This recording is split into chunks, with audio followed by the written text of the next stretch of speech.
이 시간은 예수를 만난 여인이라는 제목의 말씀입니다. 하나님을 전혀 모르는 사람이 예수를 믿는다고 하는 것은 하나님의 은혜가 아니고는 불가능한 일입니다. 이미 믿는 택한 백성일지라도 하나님을 깊이 만나기까지는 해산의 수고를 해야 하는 것인데, 주명식 목사님이 펴낸 무당 엄마 목사 아들이라는 책에서 나오는 이야기입니다. 신학의 꿈을 가진 아들 명식이가 군대에 입대해서 군복무를 하고 있을 때에 그의 어머니는 내림굿을 받고 작두를 타는 무당이 됩니다. 작두를 탄 무당이 되겠다는 것은 신이 들려도 보통 신이 들린 사람이 아닙니다. 그러나 이 주목사는 간절한 기도와 전도로 어머니는 무당을 버리고 회개하고 예수를 믿게 된 겁니다.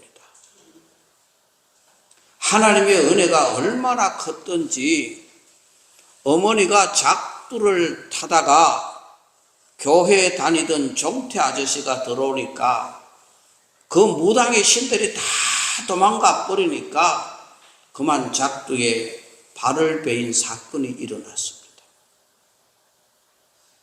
어머니가 어려서부터 아들에 대한 점과 운세를 꾸준히 봐왔는데 어느 순간부터 무당들이 아들에 대한 점괘가 나오지 않는 등 이 무당이 예수를 만나기까지 그것이 그 책자에 보면 한편의 드라마처럼 그렇게 예수를 만나는 모습을 봅니다.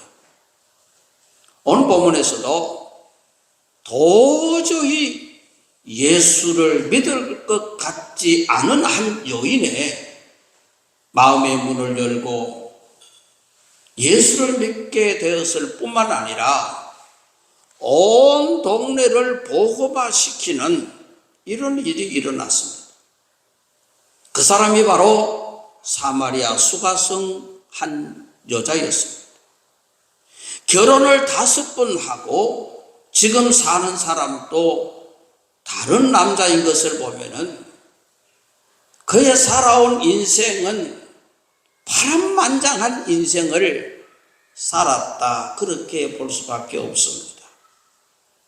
이처럼 파란만장하게 살아왔던 이 사람이 예수를 믿게 되고 복음을 전하는 사람이 되는 이 과정이 필요했던 것입니다. 처음에는 피상적인 예수를 만납니다. 9절에 사마리아 여자가 이르되 당신은 유대인으로서 어찌 사마리아 여자인 나에게 물을 달라 하나이까 하니 이는 유대인이 사마리아인과 상종하지 아니함이로라. 이처럼 여인은 먼저 유대인으로서 예수를 만나는 것. 생각해 볼 때 자기와 상관없는 사람이 물 길러 왔더니 우물가에 앉아 있는 겁니다. 당시 사마리아에 유대인이 나타난다는 것은 굉장히 드문 일입니다. 잘 나타나지 않습니다. 우리가 나타나지 않을 곳에 나타나면 큰일 당할 수 있거든요. 여러분, 제 야구 시즌이 끝났는데요. 야구 경기를 하면은 홈팀이 있고 의외팀이 있습니다. 그러니까 그 홈팀에 응원하는 사람들이 어디에 앉느냐? 1루 앞에 거기에 앉습니다. 그러니 거기가 1루까지 갔다가 왔다가 거기가 제일 볼 게 많습니다. 2루, 3루는 볼 게 별로 없어요. 그러니까 거기에 홈팀이 앉아있어요. 의외팀은 3루 쪽에 거기 앉아있어요. 관중석에 앉아있는데 제가 서울운동회에 가서 그것도 모르고 의외팀 삼성이 서울 올라왔는데 1루 앞에 앉아있었습니다. 앉아있으니까 앉을 자리가 아니야. 그러니 나도 모르게 삼성이 안타를 치고 와! 그러니까 옆에 사람 다 쳐다보는 거야. 지금 죽으려고 환장했네. 그러니까 야 이거 큰일 나겠다 하고 그래서 도망가야 되겠다. 여기서 내 마음대로 괌도 못 치고 응원도 못 하겠다. 이 내가 있을 자리가 아니다 하고 삼루로 스물스물 그래가지고 삼루 쪽에 가니까 거기 개그맨 이경규가 또 앉아있더만요. 그러니까 야 이게 오늘 사마리아에 이 유대인이 그쪽으로 간다고 하는 이것은 있을 수 없는 일입니다.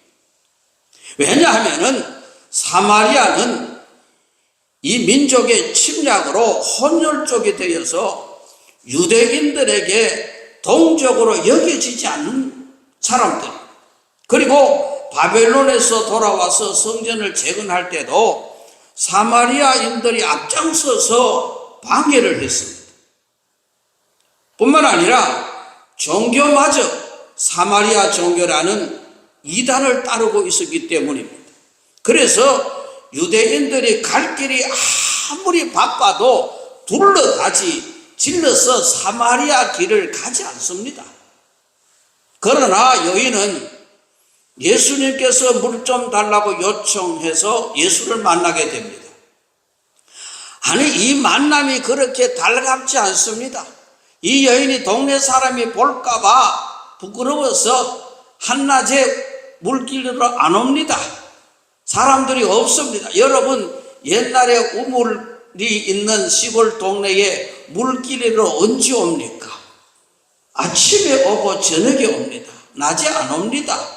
아침에 아낙네들이 물동이를 이고 그리고 그것도 살을 가지고 상추를 가지고 와가 거기서 다 씻을 거 다 씻고 그래가 물을 이고 가잖아요. 그런데 한낮에 안 오거든요. 이 여인도 아침 저녁으로 많은 사람들이 우물가에 올 것 같으니까 그러니 나는 아무도 없을 때 낮에 가야지. 내가 이 남편을 5이나 바꾼 사람인데 부끄러워서도 못 가는 거예요. 그러니 낮에 물길로 갔더니 어떤 사람이 우물가에 앉아 있는 거예요. 깜짝 놀란 거예요. 저 누구야? 가만 보니까 유대인이거든요. 야, 그것도 재수없다. 사람이 또 다른 사람도 아니고 우리를 싫어하는 인간 취급도 안 하는 유대인이 한 사람 앉아 있으니까 달갑지 않는 만남이었습니다. 자, 근본적으로 많은 남자들에게 배신을 당한 상처가 있고 유대인들에게 무시받던 지역 감정으로 그의 마음이 각인되어 있었기 때문에 결코 기쁜 만남이 아니었습니다. 이처럼 사람들에게 예수를 소개하면 자꾸 피하려고 하는 사람이 있습니다. 만나기 싫고 어색하고 나와 상관도 없고 왜 만나야 하는지, 왜 그 사람은 나만 만나면 예수 이야기를 하는지, 나와 전혀 다른 사람으로 여겨지고 또 예수 이야기하면 옛날에 예수 믿는 사람한테 당했던 그 생각이 또 나는 겁니다. 사기를 당했던지 좋지 않는 예수 믿는 사람 만나가지고 내가 별로 좋지 않은 기억이 또 살아나는 겁니다. 그런데 또 예수 이야기해. 기분 나빠. 그래서 거부 반응이 생기는 겁니다. 그래서 예수 이야기를 하면 낯설고 자꾸 피하고 싶어지는 겁니다. 그러나 실망하지 마십시오. 예수께서 물을 달라고 했듯이 아무 말이라도 터치하면 인간은 싫든 좋든 반응을 하게 되어 있습니다. 그래서 그걸 터치 전도법이라 그럽니다. 불신자에게 무엇을 통해서든지 터치하게 되면 성령께서 그것을 통해서 생명의 역사를 시작하게 될 것입니다. 그래서 평범한 것으로 관계를 열어가야 하는 것입니다. 저 사람 만나면 안 돼. 저 사람 절에 다녀. 무당 아들이야. 이럴 필요 없이 뭔가 터치를 하면은 움직임이 시작이 되는 겁니다. 그 여인이 한 유대인으로 만났는데 그 다음에 10절에 보면은 예수께서 대답하여 이르시되 내가 만일 하나님의 선물과 또 내게 물 좀 달라 하는 이가 누구인 줄 알았더라면 내가 그에게 고하였을 것이요 그가 생수를 주었느니라. 그러자 여자가 이르되 주여 물기를 그릇도 없고 이 우물은 깊은데 어디서 당신이 그 생수를 얻게 사옵나이까? 대답합니다. 배타적이었던 여인이 대화 가운데 예수님께서 무언가를 도움을 주신다는 것을 알게 된 것입니다.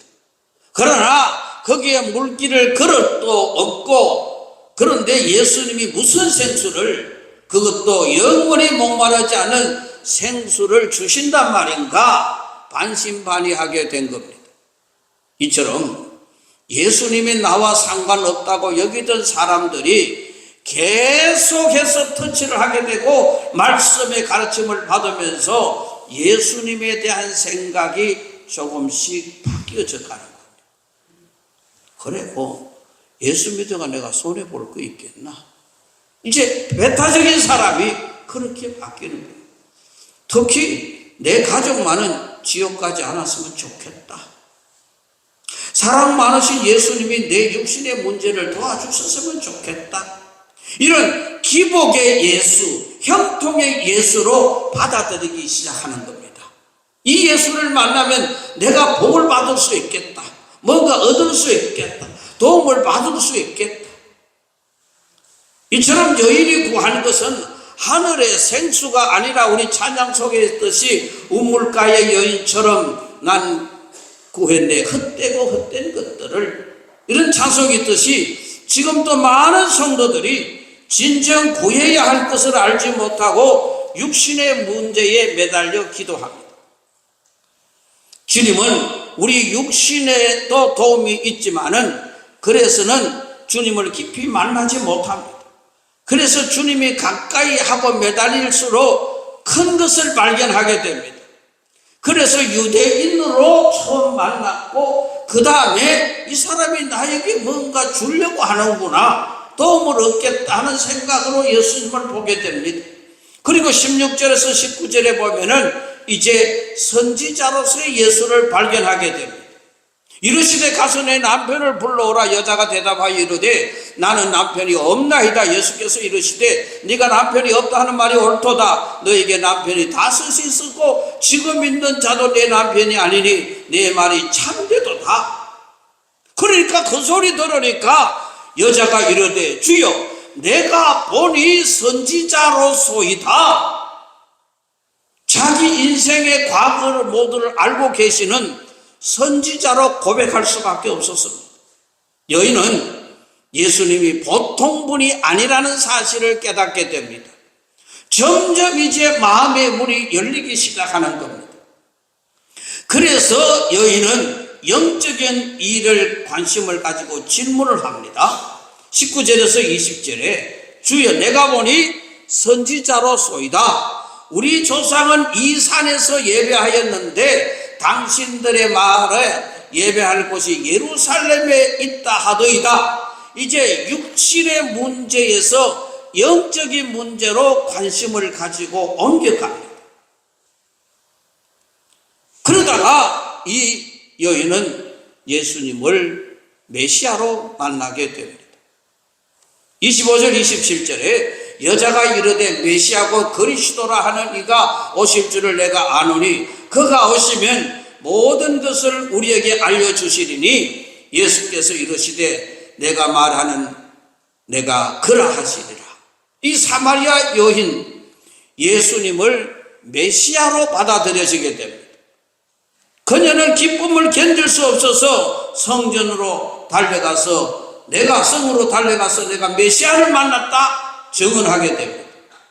이제 그녀에게는 예수는 유대인도 아니요 선생도 아니요 선지자도 아니요 나의 구주 나의 하나님으로 받아들이게 된 겁니다. 예수는 똑같습니다.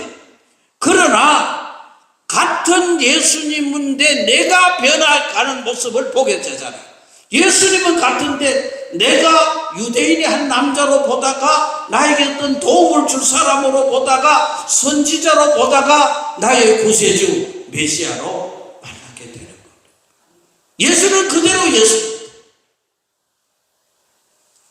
그래서 말씀을 들으면 우리가 신앙과 믿음이 자라나게 된다는 사실을 깨달으시기를 바랍니다. 이처럼 예수님은 나의 구주, 나의 하나님으로 믿어야 하고, 이렇게 믿는다면 예수님께서 베드로에게 바요나 시몬아 내가 복이 있도다. 이를 내게 알게 하니는 혈육이 아니요 하늘에 계신 내 아버지라고 칭찬을 하듯이 구원의 백성이 될 것입니다. 진정 예수님이 나를 구원하신 예수로 믿으신다면 그는 구원받은 사람입니다. 그래서 요한복음 3장 16절에 하나님이 세상을 이처럼 사랑하사 독생자를 주셨으니 이는 저를 믿는 자마다 멸망치 않고 영생을 얻게 하려 하심이니라 말씀하고 있습니다. 진실로 예수를 나의 생명의 구주로 믿는 사람은 예수를 이미 만난 사람입니다. 사랑하는 성도 여러분, 우리가 전도할 때에 처음에는 도무지 통하지 않던 나를 피해가고 예수 믿는 사람 만나는 거 기분 좋게 여기지 않는 사람이라도 터치를 하기 시작하면은 그의 마음이 성령께서 움직여 주시고, 그래서 유대인의 한 남자로서 어떤 육체적인 세상적인 도움을 얻을 수 있을까 기복신앙이라도 가질 수 있게 되고, 거기서 한 걸음 더 나가면은 선지자로서이다 고백하게 되고, 한 걸음 더 나가면은 그의 구주로 메시아로 영접하는 때가 온다는 사실입니다. 그러므로 전도하다가 낙심하지 마시기를 바랍니다. 이런 과정을 거쳐서 예수를 믿게 되는 일이 생기는 겁니다. 뿐만 아니라 우리가 전도해서 그 사람을 그렇게 예수를 만나게 하는 것도 중요하지만 문제는 내가 먼저 변화되기를 원합니다. 내가 유대인의 한 사람 예수가 아니요 내가 기복신앙을 가진 내가 뭔가 하나님 앞에 얻을 수 있는 그런 육체적인 기복신앙에서 자라나게 하여 주시옵소서. 그리고 예수를 선지자로 볼 수 있는 영안이 열려지게 하여 주시고, 그리고 더 나아가서 예수님은 나의 구주요 나의 메시아요 나를 구원하실 자라고 믿어지는 데까지 성장하시기를 주님의 이름으로 축원합니다. 그래서 우리의 믿음이 자라나야 하는 것입니다. 내가 어디에 머물러 있습니까? 한 걸음 더 나아갈 수 있는 믿음이 되어야 하는 것입니다. 그런데 이 믿음에 대한 감격을 우리가 가져야 하는 것입니다. 28절 오늘 봉독은 안 했지만은 여자가 물동이를 버려두고 동네로 들어가서 사람들에게 이르되 내가 행한 모든 일을 내게 말한 사람을 와서 보라 이는 그리스도가 아니냐 하면서 감격하며 소리치게 되는 겁니다. 얼마나 예수 만난 뒤에 변화되입니까? 이 사람은 동네 사람을 피하여 한낮에 물길로 온 사람입니다. 사람을 만나기 싫어하는 사람입니다. 그런데 진정 인격적으로 예수님을 만나고 나니까 자기가 스스로 그 성에 들어가는 것입니다. 사람을 만나러 가는 것입니다. 무엇을 버리고 그는 물길로 왔던 사람입니다. 목적이 물길로 왔던 사람입니다. 그러나 물동이를 버려두고 동네로 뛰어들어가 내가 메시아를 만났다고 그 감격을 표현하게 되는 것입니다. 버렸던 것입니다. 물동이를. 사도 바울도 마찬가지입니다. 예수 믿는 사람을 잡아 죽이는데 앞장섰던 그 20살 남짓 됐을 때에 서대반을 순교하는데 거기에 앞장섰던 그가 다메섹 도상으로 가다가 예수를 만난 이후에 그가 변화되기 시작하는 것입니다. 예수 믿는 사람을 핍박하던 사람이 예수를 전하는 사람이 되는 겁니다. 무엇 때문에? 예수를 진정으로 만나기 때문에, 나의 구주로 고백할 수 있었기 때문에 그는 삶이 바뀌어지고 변화되는 모습을 보고, 그래서 그는 그가 좋아하던 가말리엘 문화나 모든 것, 그리고 로마 시민권, 그 모든 바리새인 중에 바리새인, 그 모든 것을 무엇을 버렸느냐? 배설물처럼 버렸다고 했습니다. 오늘 물고기를 버려도 나는 복음을 전해야 돼. 사도 바울이 모든 것을 버려버리고 예수를 전하는 사람, 그 감격이 얼마나 크기 때문에 이 감격은 이 사람에게 채이고 저 사람에게 채이고, 그러나 예수님은 그를 버리지 않고 만나주셨기 때문에. 어떤 철학 교수에게 학생들이 질문했습니다. 교수님, 평생 철학을 연구하셨는데 혹시 진리를 발견했습니까? 진리를 알았다면 왜 그것을 강단에서 조용히 가르치고 계십니까? 그러자 교수는 만일 제가 진리를 알았다고 한다면 저는 지금 철학 교수가 아니라 전 세계를 다니며 그 진리를 외치고 있을 것입니다라고 했습니다. 이처럼 우리의 신앙 고백은 감격이 넘치는 데까지 자라가야 하는 것입니다. 예수 믿고 기쁨을 회복하시기를 바랍니다. 감격을 찾으시기를 바랍니다. 이러한 감격은 세상에 어디서도 만날 수 없습니다. 아무리 철학을 연구하는 사람도 예수 만나지 못하면 기쁨이 없습니다. 철학을 공부하면 숙제만 생깁니다. 자꾸 궁금해집니다. 인생이란 무엇인가? 눈물이 무엇인가? 눈물이 뭐야? 사랑의 씨앗이지. 그러니까 자꾸만 질문이 생긴, 답이 없어요. 철학을 공부해서 답 없어요. 제가 모스크바에 있는 학교에 철학을 잠시 공부를 했는데요. 그러니까 갈수록 계산이야. 그러니 철학은 문제를 만들고 신학은 답을 주는 거예요. 그리고 예수 없으면 인생에 답이 없는 거예요.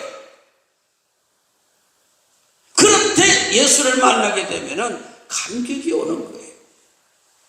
삭개오도 그가 예수 만난 이후에 감격이 얼마나 컸습니까?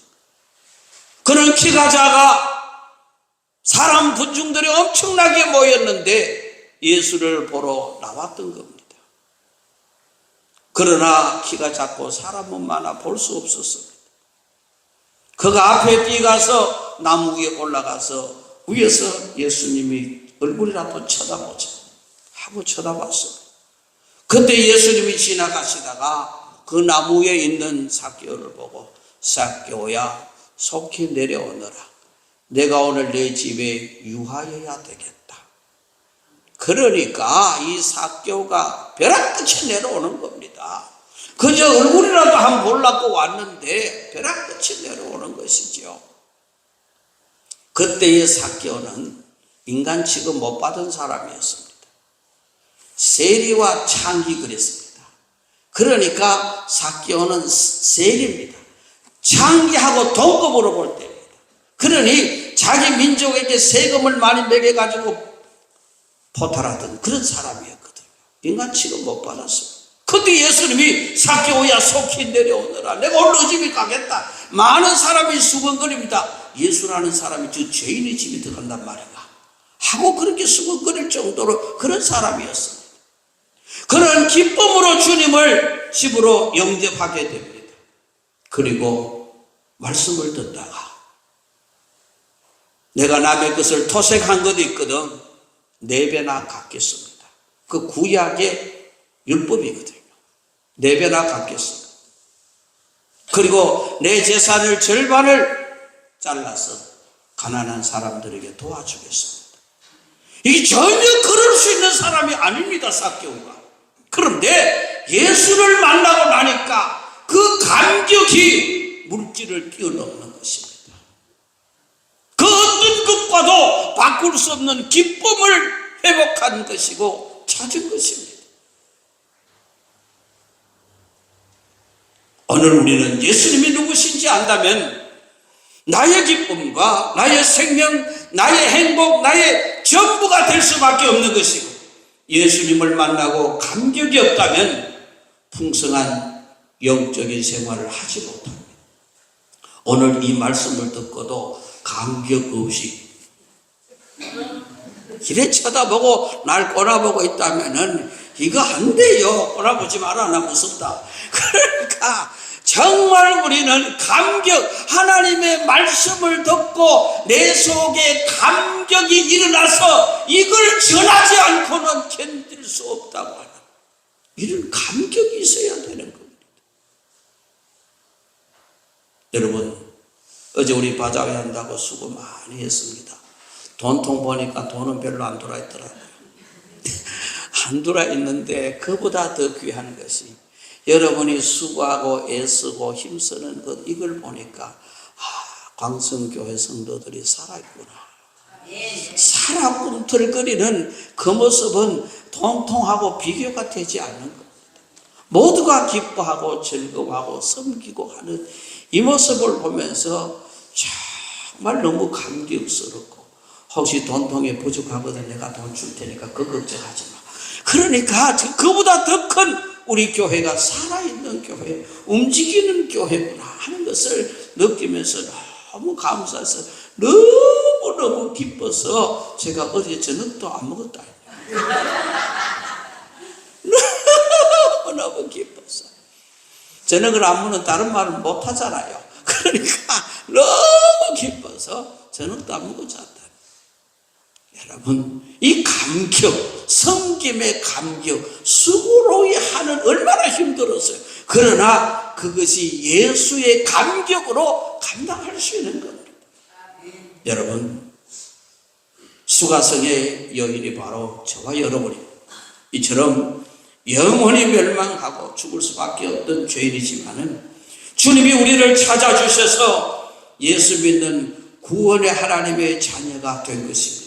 그러므로 주님을 믿되 더 깊이 믿으시기를 바랍니다. 그래서 우리 모두 기쁨과 감격으로 하나님을 나의 전부로 삼고 날마다 찬송하며 자랑하며 그리고 복음 전하는 자로 살아갈 수 있기를 주님의 이름으로 축원합니다. 하나님 감사합니다. 오늘도 말씀 주셨습니다. 한 여인이 참 힘들게 살았습니다. 살아온 뒤를 돌아보면은 파란만장한 삶을 살아서 물질을 만났을 것이고 사람을 만났을 것이고 권력을 만났을 것이고 모든 것 다 만나도 기쁨이 없었습니다. 그러나 예수님을 만났습니다. 예수님을 만나되 정신적으로 만나 처음에는 유대인 한 사람, 그리고 나에게 어떤 도움을 줄 수 있는 사람, 선지자로 나의 구주로 변해져가는 그 모습을 보면서 우리의 신앙도 자라나게 하여 주시옵소서. 감격의 기쁨이 충만할 수 있는 자로 믿음이 자라나게 하여 주시옵소서. 우리 사랑하는 광성교회 모든 성도들 예수 안에서 찬송하며 기쁨이 충만하며 주의 사랑이 충만한 교회가 되게 하여 주시옵소서. 예수님 귀하신 이름으로 기도드리옵나이다.